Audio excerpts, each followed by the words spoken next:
अब सोचिए एक ऐसी स्थिति के बारे में, मान लीजिए परिवार का कोई सदस्य बहुत बीमार है और उन्हें अस्पताल में भर्ती करवाया गया है। इलाज पर लाखों रुपए खर्च किए जा रहे हैं, एकदम प्रीमियम वीआईपी रूम लिया गया है। ऊपर से देखने पर तो यही लगता है ना कि ये सब उस मरीज को जल्दी ठीक करने के लिए किया जा रहा है। बिल्कुल, आमतौर पर तो यही माना जाएगा। सही बात है, पर क्या हो अगर एवोल्यूशनरी बायोलॉजी यानी विकासवाद ये कहे कि इस महंगे कमरे का मरीज की सेहत से मतलब कोई लेना देना ही नहीं है। अच्छा, क्या हो अगर ये सब सिर्फ रिश्तेदारों और पड़ोसियों के सामने अपना रुतबा और अपनी परवाह दिखाने का एक बहुत ही महंगा तरीका हो।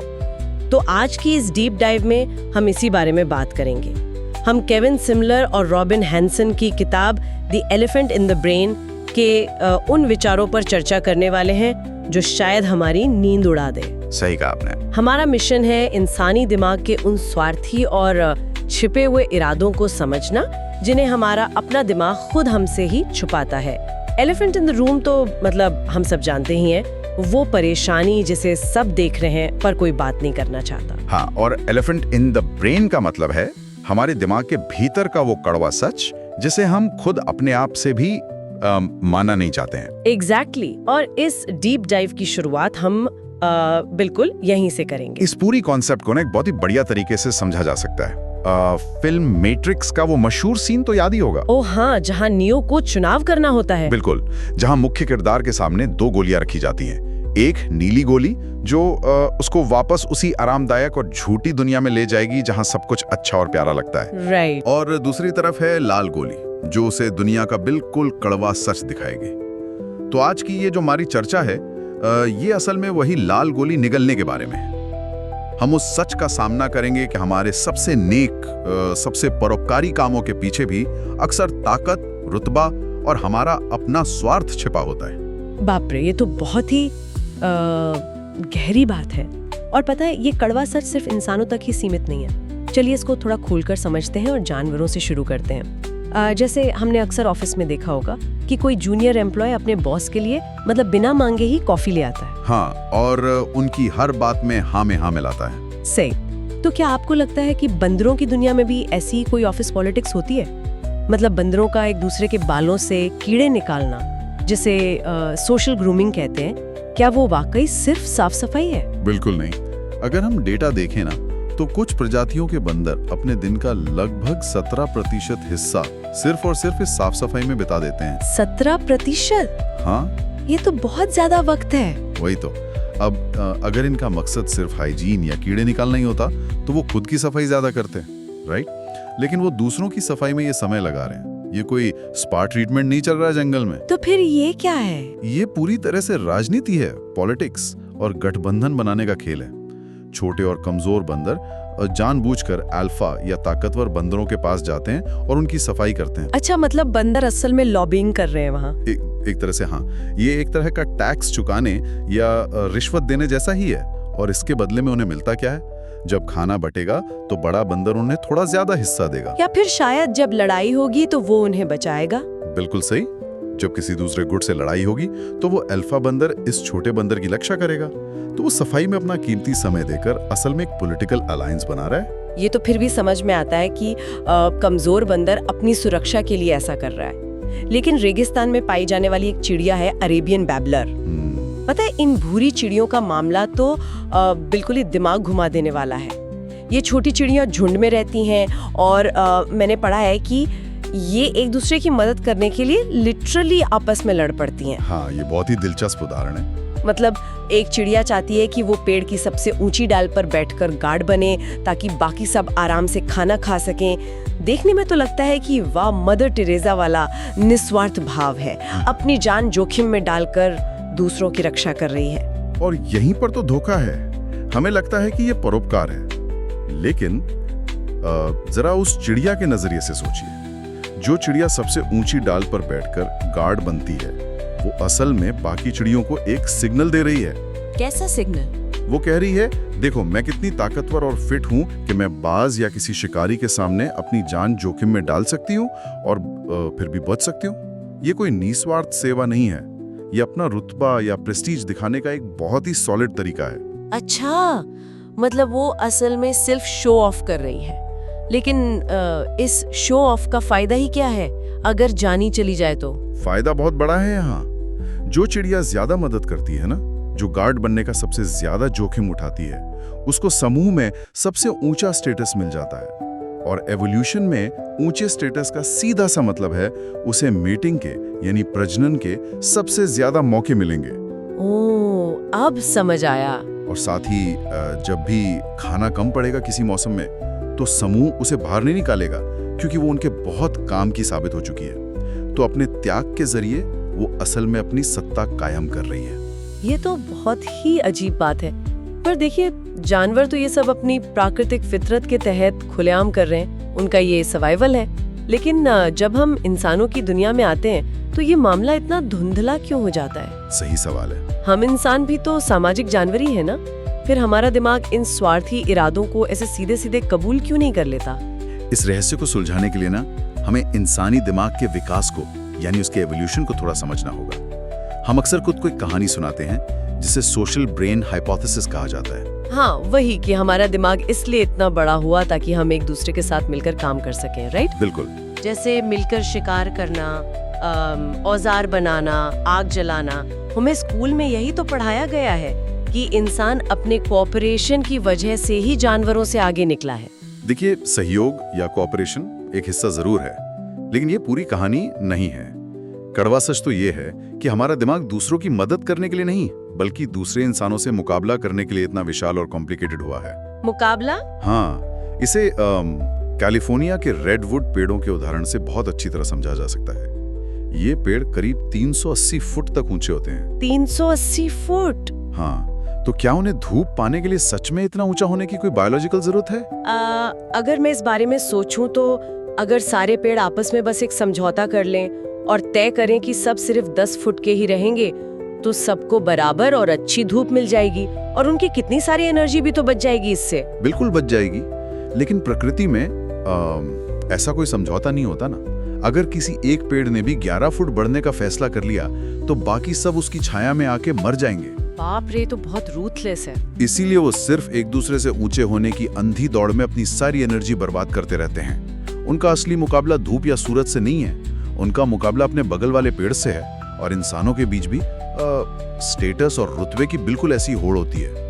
हमारा असली मुकाबला प्रकृति के खतरों से कम और एक दूसरे से ज्यादा था। एक मिनट, अगर हम सिर्फ एक दूसरे से मुकाबला ही कर रहे हैं तो हम तो तब के खत्म हो गए होते। हमारे समाज में फिर ये नियम, कानून या समानता जैसी चीजें आई कहाँ से? यहीं पर एक ट्विस्ट है। अगर हम सिर्फ स्टेटस के लिए लड़ रहे हैं तो सबसे ताकतवर आदमी को ही राज करना चाहिए था, जैसे जंगल में गोरिल्ला करते हैं। और यहीं वो मोड़ आता है जहां इंसानी इतिहास बिल्कुल बदल गया। और इसका पूरा श्रेय जाता है हथियारों के आविष्कार को। हथियार? हाँ, जब इंसान ने पत्थर, भाले, ये तीर कमान जैसी चीजों का आविष्कार किया, तो इवोल्यूशन का पूरा खेल ही पलट गया। अब एक कमजोर इंसान भी झाड़ियों के पीछे छुपकर दूर से वार कर सकता था। अच्छा, मतलब अब उसको फिजिकली ताकतवर होने की जरूरत नहीं थी। बिल्कुल, वो कबीले के सबसे ताकतवर और सबसे बड़े गुंडे को दूर से ही मार सकता था। हथियारों ने शारीरिक ताकत का महत्व एकदम से खत्म कर दिया। ये बहुत दिलचस्प पॉइंट है। मतलब जब शारीरिक ताकत काम नहीं आई तो कोई भी अकेला इंसान अजेय नहीं रहा। सही पकड़ा। जब ताकतवर लोग भी सोते समय मारे जा सकते थे, तो लोगों ने मिलकर गठबंधन बनाए और कुछ नियम तय किए ताकि कोई एक व्यक्ति सब पर अपनी धौंस न जमा सके। और जानते हैं, इन नियमों को लागू करने के लिए जिस चीज का सबसे ज्यादा इस्तेमाल किया गया, वो क्या थी? क्या थी? वो थी गपशप या गॉसिप। गपशप, जिसे हम पीठ पीछे बुराई करना कहते हैं। पर ये तो हमारे समाज में बहुत ही बुरी आदत मानी जाती है ना? मानी जाती है, पर लेकिन गपशप असल में एक बहुत ही अचूक और खतरनाक सामाजिक हथियार है। ये लोगों की इज्जत या रेपुटेशन को गिराकर उन्हें काबू में लगती है। अच्छा। अगर कोई समाज के नियम तोड़ता है या ज्यादा लालच दिखाता है, तो गपशप के जरिए पूरे कबीले को उसके बारे में पता चल जाता है और फिर उसे समाज से बाहर निकालने का डर दिखाया जाता है। तो गॉसिप एक तरह का सामाजिक कंट्रोल मैकेनिज्म है। बिल्कुल। और उसके बाद आए मेटा नॉर्म्स, यानी अगर आपने किसी को नियम तोड़ते देखा और उसे नहीं रोका, तो गपशप आपको भी समाज का दुश्मन बना देगी। तो इसका मतलब है कि अब हमारे पास एक ऐसा समाज है जहां नियम है और नियम तोड़ने पर गपशप के जरिए बेइज्जती और बहिष्कार का डर है। अब अगर किसी इंसान को अपनी स्वार्थी फितरत पूरी करनी है, जैसे रुतबा पाना है या सत्ता पानी है, तो उसे बहुत चालाकी से काम लेना होगा। एकदम सही। और वहीं से मुझे लगता है इंसानी दिमाग ने धोखा देने का सबसे बेहतरीन तरीका निकाल लिया। दूसरों को धोखा देने से पहले खुद को धोखा देना, जिसे हम सेल्फ डिसेप्शन कहते हैं। पर मैं यहाँ थोड़ा उलझ गई हूँ। आखिर हम खुद से झूठ क्यों बोलते हैं? इसकी क्या जरूरत है? जरूरत है क्योंकि जब हम दूसरों से झूठ बोलते हैं ना, तो हमारा शरीर अक्सर हमारा साथ नहीं देता। आपने खुद देखा होगा कि झूठ बोलते समय लोगों को पसीना आने लगता है, दिल की धड़कन तेज हो जाती है। हाँ, आवाज भी कंपने लगती है या लोग आंखें चुराने लगते हैं। बिल्कुल, ये सब कॉग्निटिव लोड यानी दिमाग पर पड़ने वाले जोर के शारीरिक लक्षण हैं। तो एवोल्यूशन ने इसका एक बहुत ही शानदार तोड़ निकाला। दूसरों को बेवकूफ बनाने का सबसे आसान तरीका यह है कि आप खुद उस झूठ पर यकीन कर लें। ओह! अगर आपके सचेतन दिमाग को खुद ही नहीं पता कि आप झूठ बोल रहे हैं, तो आपके शरीर से झूठ पकड़ने वाला कोई भी सिग्नल बाहर आएगा ही नहीं। सुनने में तो ये किसी साइंस फिक्शन फिल्म की कहानी जैसा लग रहा है कि हमारा दिमाग ही हमसे बातें छुपा रहा है। लेकिन इसको साबित कैसे किया जा सकता है? इसे साबित करने के लिए 1960 के दशक का एक स्प्लिट ब्रेन एक्सपेरिमेंट देखना चाहिए। ये मनोविज्ञान के इतिहास का एक बहुत ही अद्भुत प्रयोग था। अच्छा, उसमें क्या हुआ था? इसमें ऐसे मरीजों पर शोध किया गया जिन्हें मिर्गी के दौरे पड़ते थे, और उनके इलाज के लिए उनके दिमाग के बाएं और दाएं हिस्से को जोड़ने वाली नसों को काट दिया गया था। मतलब उनका बायां दिमाग दाएं दिमाग से बात ही नहीं कर सकता था। सही कहा। अब प्रयोग में मरीज की दाईं आंख को बर्फ का एक दृश्य दिखाया गया और बाईं आंख को एक मुर्गी का। और याद रहे, हमारा बायां दिमाग शरीर के दाएं हिस्से को कंट्रोल करता है और दायां दिमाग बाएं हिस्से को। और जो हमारे बोलने की क्षमता होती है ना, वो सिर्फ बाएं दिमाग में होती है। ठीक है, मैं समझ रही हूँ। जब मरीज को अपने हाथ से कोई एक चीज चुनने को कहा गया, तो उसने एक बर्फ हटाने वाला फावड़ा चुना। अब ये फैसला उसके दिमाग के उस हिस्से ने लिया था जिसने बर्फ देखी थी।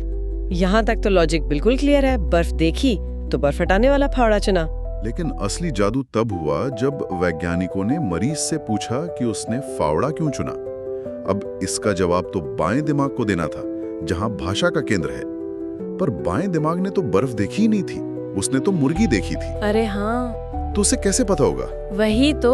उसे नहीं पता था कि हाथ ने फावड़ा क्यों उठाया है। तो क्या उस मरीज ने ये कहा कि मुझे नहीं पता? पता नहीं क्या कहा उसने। नहीं कहा उसने ऐसा। उसके बाएं दिमाग ने तुरंत बिना एक सेकंड लगाए एक नई कहानी गढ़ दी। उसने कहा, मैंने फावड़ा इसलिए चुना ताकि मैं मुर्गी का दड़बा साफ कर सकूं। दिमाग ने बिना पलक झपकाए एक पूरी तरह से झूठी और मनगढ़ंत कहानी बना दी। बाप रे! मतलब हमारे दिमाग का जो हिस्सा हमसे बात करता है, उसे खुद ही नहीं पता कि हम असल में कोई काम क्यों कर रहे हैं। बिल्कुल।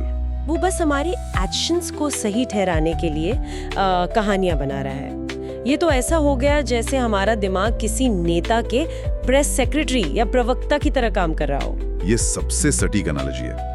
एक प्रेस सेक्रेटरी का काम ये तय करना नहीं होता कि देश की नीतियां क्या होंगी। उसका काम तो बस ये होता है कि सरकार के किसी भी फैसले को, चाहे वो कितना भी खराब या स्वार्थी क्यों ना हो, एक नेक और महान काम बताकर प्रेस के सामने पेश करना। राइट। हमारा दिमाग भी ठीक यही करता है। हमारे असली फैसले हमारा अचेतन मन लेता है, स्वार्थ, रुतबे या मेटिंग के आधार पर। और फिर हमारा ये प्रेस सेक्रेटरी उसे एक सुंदर आदर्शवादी आवरण पहनाकर हमारे सामने पेश कर देता है। और मजे की बात तो ये है कि प्रेस सेक्रेटरी सबसे अच्छी तरह झूठ तब बोल पाता है जब उसे खुद असली सच नहीं पता होता, क्योंकि अगर उसे सच पता होगा तो वो भी प्रेस कॉन्फ्रेंस में लड़खड़ा जाएगा। एकदम सही। इसे ही स्ट्रेटेजिक इग्नोरेंस या जानबूझकर अनजान बनना कहते हैं। मुझे एक उदाहरण याद आ रहा है अभी। 3 साल के एक बच्चे का। मान लीजिए रात के 8 बज रहे हैं, पेरेंट्स ने कहा है कि अब सोने का टाइम हो गया है। अचानक वो बच्चा जोर से चिल्लाता है, मुझे पॉटी आई है। जबकि असल में उसे कोई पॉटी नहीं आई होती, वो बस अभी सोना नहीं चाहता।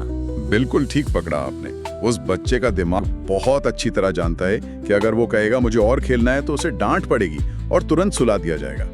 लेकिन पॉटी एक ऐसा मास्टर कार्ड है जिसे कोई पेरेंट्स इग्नोर नहीं कर सकते। सही बात है। तो वो बच्चा इस बहाने का इस्तेमाल करके कुछ और देर जगने का अपना स्वार्थी मकसद पूरा कर रहा है। बच्चे तो फिर भी अपनी नासमझी में पकड़े जाते हैं, लेकिन हम बड़ों का प्रेस सेक्रेटरी इतना शातिर होता है ना कि हम अपनी पूरी जिंदगी ऐसी बहानों के पीछे छुपकर गुजार देते हैं और हमें खुद को भी पता नहीं चलता। तो चलिए इस प्रेस सेक्रेटरी को हमारी रोजमर्रा की जिंदगी में थोड़ा पकड़ने की कोशिश करते हैं। चलिए। बॉडी लैंग्वेज यानी शारीरिक हाव भाव की बात करते हैं। हम अक्सर शब्दों से ज्यादा किसी के उठने, बैठने या देखने के तरीके पर क्यों भरोसा करते हैं? क्योंकि जैसा हमने अभी पहले बात की थी, शब्दों से झूठ बोलना बहुत ही आसान है, लेकिन शरीर के इशारे ऑनेस्ट सिग्नल्स होते हैं। जैसे कि उदाहरण के लिए विजुअल डोमिनेंस रेशियो नाम की एक चीज होती है। ये इस बात का माप है कि कोई व्यक्ति बोलते समय और सुनते समय कितनी देर आंखें मिलाता है। जब कोई बड़ा अफसर या बॉस अपने कर्मचारी से बात करता है तो उसका ये रेशियो लगभग 1.0 होता है। मतलब वो बोलते समय भी आपकी आंखों में सीधे देखता है और सुनते समय भी। हाँ, लेकिन एक छोटे कर्मचारी या कम रुतबे वाले इंसान का रेशियो 0.6 के आसपास ही होता है। जब वो बोलता है तो इधर उधर या नीचे देखता है और सिर्फ सुनते समय ही थोड़ा बहुत आंखें मिलाता है, और ये सब अनजाने में होता है। हम जानबूझकर ऐसा नहीं करते। और हमारा प्रेस सेक्रेटरी हमें कभी नहीं बताता कि हम आंखें इसलिए चुरा रहे हैं क्योंकि हम खुद को सामने वाले से कमतर मान रहे हैं। हम बस अपने दिमाग में ये सोचते हैं कि हम सम्मान दे रहे हैं। बिल्कुल सही समझे आप। अच्छा, हंसी के बारे में आपका क्या ख्याल है? हम तो यही सोचते हैं ना कि हम किसी चुटकुले या किसी मजेदार बात पर हंसते हैं। इसमें भला क्या स्वार्थ हो सकता है? हंसी का चुटकुलों से तो बहुत ही कम लेना देना है। शोध बताते हैं कि हम अकेले की तुलना में अपने दोस्तों के साथ 30 गुना ज्यादा हंसते हैं। 30 गुना ज्यादा? हाँ, हंसी असल में खेल या प्ले का एक सामाजिक सिग्नल है। ये विकासवाद का एक तरीका है ये बताने का कि यहाँ सब सुरक्षित है, हमें कोई खतरा नहीं है। लेकिन हंसी हमारे अंदर के गहरे राज कैसे खोलती है? वो ऐसे कि ये हमारी मनोवैज्ञानिक दूरी यानी साइकोलॉजिकल डिस्टेंस को मापती है। अब सोचिए, अगर आपका कोई पक्का दुश्मन सीढ़ियों से गिर जाए तो आपको तुरंत हंसी आ जाएगी? हाँ, थोड़ी तो आएगी। क्यों? क्योंकि आपका दिमाग आपसे कहता है कि ये खतरा मेरे लिए नहीं है, ये तो मेरे दुश्मन के साथ हुआ है, मतलब मजे की बात है। लेकिन अगर आपका कोई जिगरी दोस्त उन्हीं सीढ़ियों से गिर जाए तो आप हंसेंगे नहीं, आप घबरा जाएंगे। राइट। तो हमारी हंसी हमारे दिमाग के इस राज को बेनकाब कर देती है कि हम असल में किसे अपनी टीम का हिस्सा मानते हैं और किसे नहीं। ये तो बहुत ही डरावना है कि हमारी हंसी ही हमारी असलियत बता रही है। अच्छा, आपस में बात करने पर आते हैं। हम जो घंटों गपशप करते हैं, चर्चाएं करते हैं, हम तो यही सोचते हैं कि हम बस जानकारी साझा कर रहे हैं। क्या इसमें भी कोई खेल छिपा है? बातचीत को सिर्फ जानकारी का लेन देन समझना एक बहुत बड़ी भूल होगी। अगर बातचीत सिर्फ जानकारी के लिए होती तो हम सब बहुत शांत होकर एक दूसरे को बैठकर सुनते।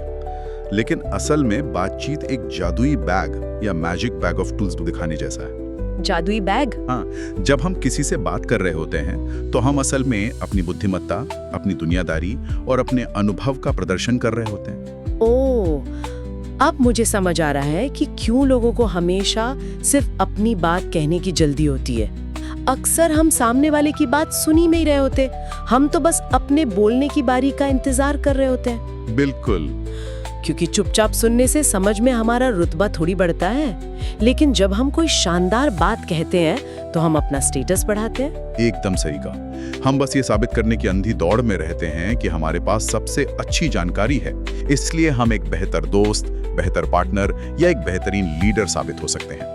ये सब घुमा फिरा कर अपना रुतबा चमकाने का ही खेल है। तो अगर हमारे व्यक्तिगत जीवन में इतने सारे छिपे हुए मकसद हैं, तो क्या होगा जब यही स्वार्थी इंसान मिलकर बड़े बड़े इंस्टीट्यूशंस या संस्थाएं बनाएंगे? क्या वहां भी यही सब हो रहा है? जरूर हो रहा है। चलिए उसी उदाहरण पर वापस चलते हैं जिससे हमने इस डीप डाइव की शुरुआत की थी, अस्पताल और स्वास्थ्य सेवा। अगर मरीज का इलाज सिर्फ ठीक होने के लिए नहीं है तो फिर ये क्या है? स्वास्थ्य सेवा के क्षेत्र में इसे कॉन्स्पिक्युअस केयरिंग या दिखावे वाली परवाह कहा जाता है। इसे समझने के लिए एक माँ और बच्चे को देखिए। जब किसी छोटे बच्चे को चोट लगती है तो माँ अक्सर उसकी चोट को चूम लेती है या उस पर फूंक मारती है। हाँ, सबने देखा है ये। अब उस चूमने से घाव के बैक्टीरिया तो नहीं मरते और न ही चोट ठीक होती है, लेकिन बच्चे को ये स्ट्रॉन्ग सिग्नल मिलता है कि मेरी माँ मेरे आसपास है और मेरी रक्षा कर रही है। और यही सेम चीज हम बड़े होकर अस्पतालों के साथ करते हैं। बिल्कुल, हम महंगे इलाज, वीआईपी रूम्स या गैर जरूरी टेस्ट पर पैसा इसलिए पानी की तरह बहाते हैं ताकि हम अपने परिवार वालों और समाज को ये दिखा सकें कि हम अपनों की कितनी परवाह करते हैं। अच्छा, इसमें मरीज के जल्दी ठीक होने से ज्यादा हमारी खुद की इज्जत, वफादारी और हम कितने अच्छे इंसान हैं, ये दिखाने का पहलू ज्यादा काम कर रहा होता है। ये तो सच में बहुत कड़वा सच है। अगर ये मेडिकल फील्ड में होता है तो आर्ट या कला के बारे में आपका क्या कहना है? हम लाखों रुपए देकर ऐसी पेंटिंग्स या मूर्तियां क्यों खरीदते हैं जिनका कोई व्यवहारिक उपयोग ही नहीं है? इसका जवाब हमें ऑस्ट्रेलिया की एक बहुत ही अनोखी चिड़िया बावर बर्ड के पास मिलता है। बावर बर्ड, इसमें क्या खास है? नर बावर बर्ड मादा को आकर्षित करने के लिए लकड़ियों से एक महल जैसी संरचना बनाता है और उसे खास तौर पर नीली चीजों से सजाता है, जैसे नीले पत्थर, नीले फूल या आजकल प्लास्टिक के नीले ढक्कन। अब जंगल में नीले चीजें खोजना ना बहुत मुश्किल काम है। हाँ, नीला रंग तो प्रकृति में कम ही मिलता है। तो वो महल सिर्फ सुंदर नहीं है, वो एक बहुत स्ट्रॉन्ग इवोल्यूशनरी सिग्नल है। नर ये दिखा रहा है कि मैं इतना ताकतवर और फिट हूँ और मेरे पास इतना फालतू समय और ऊर्जा है कि मैं खाने की तलाश करने के बजाय नीले पत्थर ढूंढ सकता हूँ। ओह, मतलब कला का महत्व उसकी सुंदरता में है ही नहीं। क्या इंसानों में भी ठीक यही होता है? बिल्कुल यही होता है। सोचिए, एक मशीन बिल्कुल सटीक, बिना किसी गलती के और बहुत सस्ती चीज बना सकती है, फिर भी हम हाथ से बनी चीजों की, जिनमें छोटी कमियां भी होती हैं, बहुत ज्यादा कीमत देते हैं। ऐसा क्यों है? क्यों? क्योंकि हमें वो मेहनत, वो समय और वो स्किल चाहिए जिसे बनाने में किसी ने अपने जीवन के कई घंटे लगाए हों। कला ये दिखाने का एक तरीका है कि हमारे पास इतना अतिरिक्त धन और समय है कि हम उसे बिल्कुल गैर जरूरी चीजों पर खर्च कर सकते हैं। ये बात मुझे स्कूल और कॉलेज की एजुकेशन के बारे में भी सोचने पर मजबूर कर रही है। एक मिनट रुकिए, मैंने खुद अपनी डिग्री के लिए रात रात भर जागकर पढ़ाई की है, लाखों रुपए फीस दी है। अब अगर कोई सच में सिर्फ ज्ञान ही चाहता है तो वो स्टैनफोर्ड या MIT जैसी बड़ी यूनिवर्सिटी में जाकर किसी भी क्लास में पीछे चुपचाप बैठ सकता है और मुफ्त में सीख सकता है, लेकिन कोई ऐसा नहीं करता। तो क्या आप ये कह रहे हैं कि मेरी वो सारी मेहनत सिर्फ एक दिखावा थी? देखिए, ये थोड़ा चुभने वाला हो सकता है, लेकिन इसे शीपस्किन इफेक्ट कहा जाता है। आधुनिक दुनिया में शिक्षा का असली मकसद सिर्फ ज्ञान प्राप्त करना नहीं रह गया है।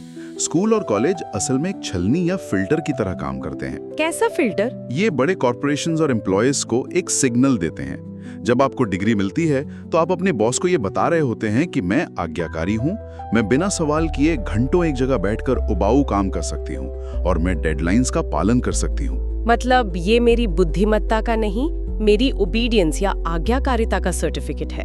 काफी हद तक हाँ। ये ज्ञान की नहीं बल्कि कॉर्पोरेट मशीनरी में फिट होने की एक रैट रेस है। एम्प्लॉयर को आपकी फिजिक्स की नॉलेज से ज्यादा इस बात से मतलब होता है कि आप रूल्स फॉलो कर सकते हैं या नहीं। कमाल है। और अगर हम इसे और बड़े स्तर पर देखें, जैसे राजनीति और वोटिंग, अगर हम पूरी तरह से लॉजिकल होकर सोचें तो करोड़ों की आबादी वाले देश में मेरे एक अकेले वोट से चुनाव के नतीजे पर कोई असर तो नहीं पड़ने वाला। फिर भी लोग चिलचिलाती धूप में घंटों लाइनों में खड़े रहते हैं और वोट देते हैं। क्यों? क्योंकि राजनीति में वोट देना देश की नीतियों को बदलने के बारे में कम और अपनी टीम के प्रति वफादारी दिखाने के बारे में ज्यादा है। लोग अक्सर चुनाव के घोषणा पत्र या कॉम्प्लिकेटेड आर्थिक नीतियों को नहीं समझते और सच कहूं तो नहीं समझना चाहते हैं। राइट। वो बस ये साबित करना चाहते हैं कि वो किस समूह के साथ खड़े हैं। ये बिल्कुल चीयर लीडिंग करने जैसा है। जब आप अपनी टीम का बिल्ला लगाते हैं या वोट देकर उंगली पर स्याही दिखाते हैं तो आप समाज को बता रहे हैं कि आप उनके साथ हैं। इससे समाज में आपका खुद का रुतबा सुरक्षित रहता है। ये सब सुनकर हमारे सुनने वालों को शायद बहुत ही निराशाजनक लग रहा हो। ये एहसास होना कि हमारी परवाह, हमारी कला, हमारी पढ़ाई और हमारे पॉलिटिकल विचार, सबके पीछे हमारे दिमाग का वो प्रेस सेक्रेटरी अपना कोई ना कोई स्वार्थी खेल ही खेल रहा है। ये बहुत अजीब सी फीलिंग है। तो फिर इस लाल गोली को निगलने का फायदा ही क्या है? ये सब जानना इतना जरूरी क्यों है आखिर? ये जानना इसलिए जरूरी है क्योंकि जब हम अपने एलिफेंट इन द ब्रेन को पहचान लेते हैं तो हमारे भीतर एक सच्ची विनम्रता यानी ह्यूमिलिटी आती है। जब हम ये मान लेते हैं कि हमारे अपने इरादे 100% शुद्ध नहीं हैं, तो हम दूसरों को जज करना कम कर देते हैं। हमें समझ आता है कि दिखावा और पखंड इंसानी फितरत का एक बेसिक हिस्सा है। मतलब अपनी कमियों को स्वीकार करना ही चीजों को बेहतर बनाने की पहली सीढ़ी है। बिल्कुल। जब हम ये मानना बंद कर देते हैं कि इंसान निस्वार्थ देवता हैं, तभी हम ऐसे नियम और ऐसी संस्थाएं बना सकते हैं जो असल दुनिया में सच में काम करें। अगर नीतियां बनाने वालों को पता हो कि लोग स्टेटस के लिए काम करते हैं, तो वो पॉलिसीज को उसी हिसाब से डिजाइन कर सकते हैं। इन कड़वे सच्चों को अपनाकर ही हम समाज की बेहतर और सच्ची मदद कर सकते हैं। ये इसे देखने का एक बहुत ही गहरा और प्रैक्टिकल नजरिया है।